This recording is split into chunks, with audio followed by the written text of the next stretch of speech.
Your program, Moneyline with me, Nancy. Joining me right now is my guest, Engineer Adeolu Taiwo, who is the General Secretary, the Nigerian Society for Engineers, Maitama branch. He's joining me right now. He is a power quality consultant. We're looking at the electricity market, the power sector. Good to see you, Engineer Taiwo. How are you doing today? I'm fine, thank you. Where should we start from? Let's, so many things to talk about. You know, when I want to talk about power, I don't even know where to begin.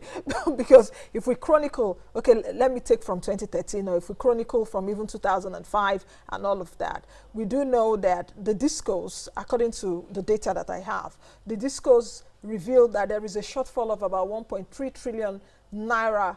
That's a market shortfall that impedes their performance on metering, customer connection as well as customer service. How serious is this problem? How challenging is this sector that since 2013, 5 years down the line, we've not found a solution? What is the problem? I think good morning, Nigerians. I think the first thing is we have to take it, like you said, you want me to, I always don't want to talk about the pre-privatization period, because most times we had issues during the pre-privatization, and it's a progress thing. You don't get everything at once when you're learning some things, and I don't want to go there because we made some errors when we were trying to privatize. The people who bought these things initially had no capacity. And for them not having capacity, we need to also look at it from that perspective. But nevertheless, as you said, I agree with you that they didn't have capacity. There are a lot of things we should look at. So a lot of political things yes, went into it, like friends of the government and all of that. Is that what you mean? Yes. All those things have to be put into place, because we cannot just limit it only to the political side also. We should also look at it to the financial capability, the technical capability. That will bring all those things together. But if we keep dwelling in the past, we will not be able to know how to move forward. And I've always looked at it that the best thing we should do is to move forward. We are currently in a mess. How do we get out of this mess? Like you said, the shortfall is there. But why is the shortfall there? It's because definitely while the process was going, some people did not have the, I don't want to use the requisite knowledge of what they were coming in to do. Now you're into it, you're complaining. Also, from the side of the government also has its own role to play. Have they played it to maximum? That's another ball game that we need to also look at. So I think it's a very serious and challenging problem that we are in today, because I know definitely from the distribution is having complaint. But why the people would always point out at the distribution company, most especially, it's because the distribution company itself has not been able to collect the revenue, because that's the last point that interfaces with the people. And it's the one that determines the chain on how the money has to be paid back to every player in the industry. And when you're not able to collect enough revenue, you know, definitely it's going to be a problem.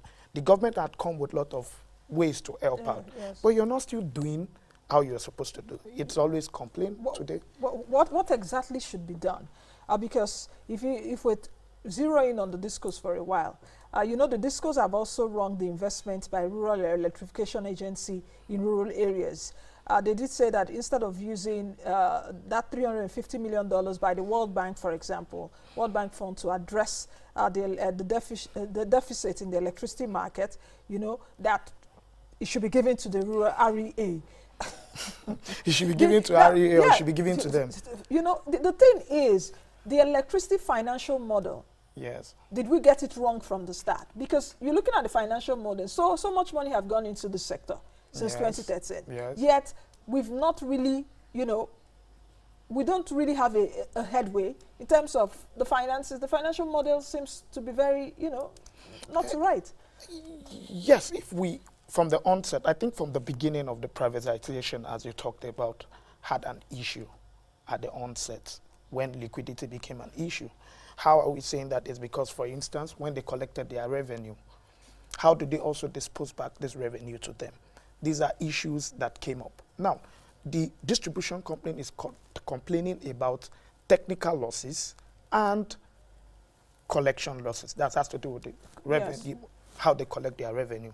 So And because that's tariffs from customers. tariff from customers. Yes. Now, once they talked about that, those are the challenges, because one, we have we have from the energy side, that's the gas-owned company, we have to sell to the generation company, generation company to transmission. Now, all this money they've collected, they have to do it. Now, if the distribution company today is not well doing, it's going to have a big burden on the other party. The only thing the government can do is always come and create a buffer to help. But how long would that take us? Which they've been doing. So is it that is money, or money is not the problem now? Or money is a problem, is not yet enough? There are two sides to it. You know,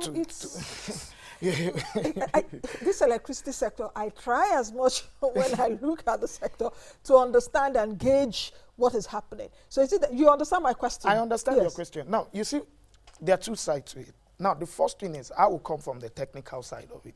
On the technical side, the discos have lots to do. Like I always say, and when we have done some research, even from the Nigerian Society of Engineers on Maitama brand, we've done some research, and part of the research has to do with, we should try and separate, the regulator should come and try and let the distribution company separate their technical losses from their collection losses. Let us know what you're losing as revenue. And so what will the technical losses entail? Now, there are a lot of things that the technical losses entails. Now, if you look around, let us even look at their network. How have they improved on their network? The network is still terrible. I know you've been here for a long time.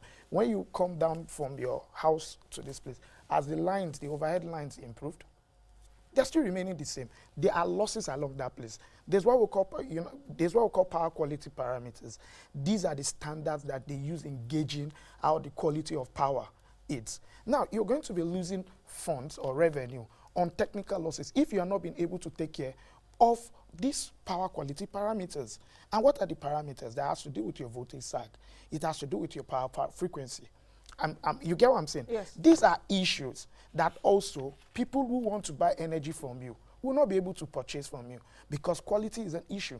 I know here also you also have problem. You have to spend more money on getting UPS and backups. Yes. You don't need to spend more money generators, to do, because I these are the, but let me give you an example during a training in Sweden. Do you know for voltage sag, we call voltage sag, you know it occurs just within a short period of time, microseconds. It will dip and go. If that happened, it happened for Volvo. Volvo lost 400 million euros. Okay, yeah, euros, yeah. 400 million euros for just something for less than 8 seconds. Factories will not patronize you. These are where you can make your money from. So that means we're losing a lot of money. Lots of money. Lots of money. I do understand you that. Because we are not concentrating on the right place. Yeah, there are issues that we have to solve. There are challenges from different quarters. Like sometimes I always say, by the time we get the discos up and running, we'll be able to know if really the transmission company is viable or not. But for now, the distribution company is not giving us reason. And have it in mind that 78 billion naira has been put in the budget for the TCN. They are building capacity, and we know they are building. But the distribution company is not faking. But can that also address the challenge of distribution? Which of them? That is the transmission company of Nigeria. It's 78 billion that has been put into the budget for them. No, that's just going to give you more power. But if you're not consuming the power, it's just there. We have capacity to our discos, our generation company. We have almost over 12,000 megawatt capacity. But the point is, how many can you take? So now, that brings me to the question of, what is the true cost of electricity in Nigeria? Is that a hard question? It's a very, very, very... You know, because I think the eligible customer policy introduced by the federal government now, they say that it will raise tariffs by 14%. There was even a time that the Minister of Power, Works and Housing, they say that Nigerians must pay higher for electricity whether you like it or not. What should be the true cost of electricity? There are a lot of things we have to look into consideration. Yes, is the cost of current electricity. I can't say yes, I can't say no on that to a large extent. Are you being diplomatic? Because yes, you are a professional. You see these numbers every day. You talk about these issues every day. Yes. So you should be able to tell me, bearing in mind all those challenges and all those things we've been talking about, putting all the parameters in place and say, Nancy, this seemingly fairly should be the true cost of electricity? You know why I'm being careful is first. Even at the current price that we're complaining about, what is your collection rate? Okay. So if you want me to tell somebody to increase because you're not, have you collected properly? You've not. Your technical loss is huge. Before we talk of the collection loss, if you've taken care of all those things, then we'll now start talking of this thing. Most of these networks owned by the distribution company, if you analyze them according to standard, they are not going to stay. Now, how are you going to collect revenue from that place? You get what I'm saying? Technically, you are not there yet, but you can improve yourself. So if you are not asking me to say, oh, should they increase? It's when you have done what is needful. Then we now see, yes, there's a gap. We know there's a gap. But the point is we have to justify the gap. I cannot keep saying, oh, pump money. We've been pumping money. We've been bringing in money into the system. But yet, we're still here. You'd want to analyze 5 years down the line. More money had come in. Over ₦1 trillion. Nothing. Let's take a look at what the discourse did say. Was it last week or so? They've threatened to quit if the government will refund the acquisition investment, that they are making losses. What do you think? I think the Just Disco, an executive from Just Disco did say that they did spend about $82 million US, if I get that right, but that they are ready to even collect $72 million now and just drop the stuff and go. What do you think? Just normal. We are close to a political election period. So it's easy to box the government to a corner by making statements that, you know, you cannot just sell your company in just 24 hours, as they said. So within yes, the because they said the Just Disco that if you give me some $2 million now, we'll sell it right now. So how do you just, it's not just done that way. And I think we need to also get ourselves, we should need to be serious in this business. We should not, I understand their tempers are high, and the opinion of maybe because of some things that I don't, but I don't think it's a very right thing currently to go that way. But nevertheless, if the disco is saying that, maybe the government needs to also review that and see if truly they are and put them on. If you know you want to go, create a platform for them to quit. But I can bet it with you, they won't. Should the government be afraid? Frightened? I don't know. Frightened? Yeah. I don't think the government is frightened, but to the best of my knowledge and what I can say, I think the government should not, it's not about, I don't think it's about fighting one another. I think the problem now... Because the Minister of Power has been breathing so hard too. You know, it seems like he has this demeanor in terms of this power thing, this power thing, this power thing, you know. So, aren't they also having like a smooth relationship with the Ministry of Power? How would you have a smooth relationship when the power ministry wants more power to the people and it's not getting there? You don't expect them to fold their hands. But what I expect is they need to come together. Only that the disco, to a large extent, and the way they are talking, they are not, to me, a bit open. But we need to start to think, because the first thing the distribution company needs to do, or the government needs to do, is create a transparent system.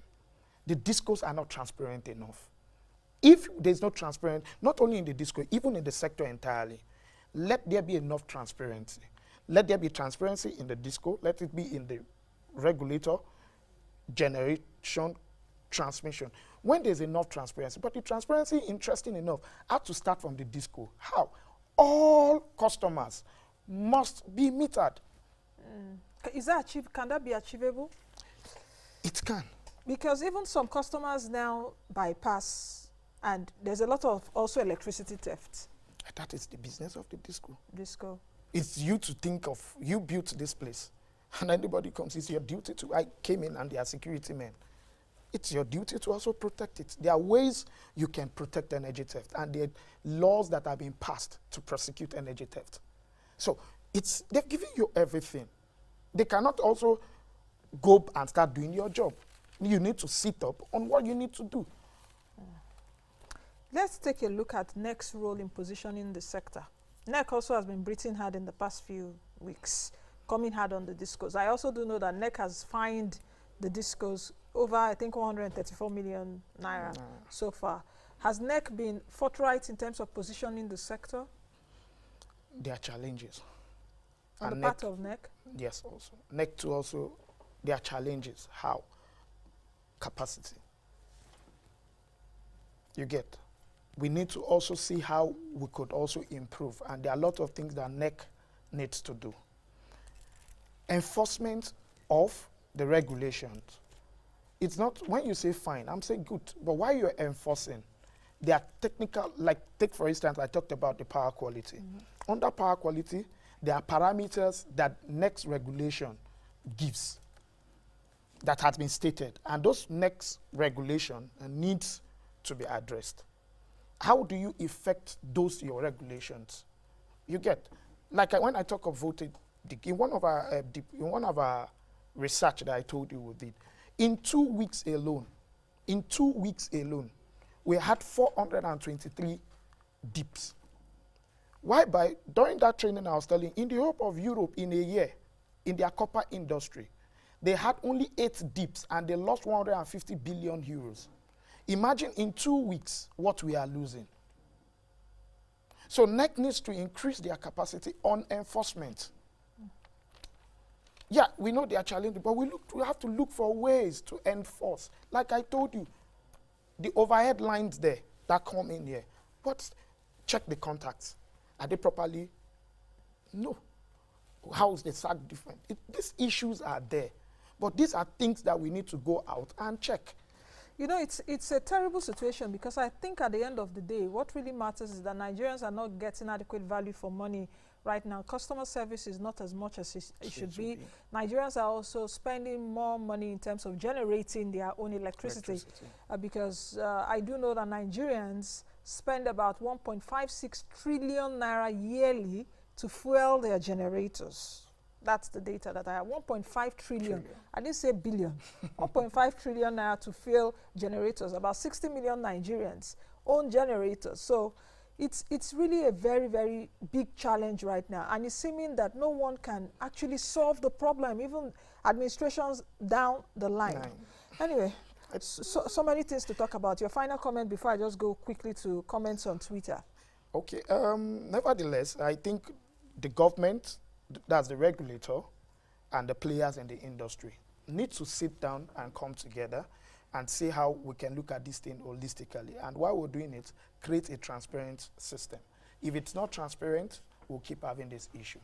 All right, let's quickly take this comment. Helen Giadom on Twitter said, the people in government has turned this industrial power to power of the gun in a democracy. I don't understand that though. Okoli John says, the government is not sincere. They can fix the power problem. If they do, many of them will be out of business. Yusuf says, just last week, some companies that invested in our power project were asking for a refund of their capital investment before they can pull out, because government is not satisfied with them. Okay, I think I'll leave it at that. Many thanks for coming, joining me today to talk about power. So many things to talk about. The BPE angle, CapEx is there. There are a lot. So many things to talk about. It's something you keep. I'll keep repeating. Talking. Sometimes you get bored. Well, thanks for joining me on the show. Thank you for giving me the opportunity. All right, I've been speaking with engineer Adeolu Taiwo, who is the General Secretary, Nigerian Society for Engineers, Maitama branch. We've been looking at the power sector. Let's see if the threat would hold by the discourse.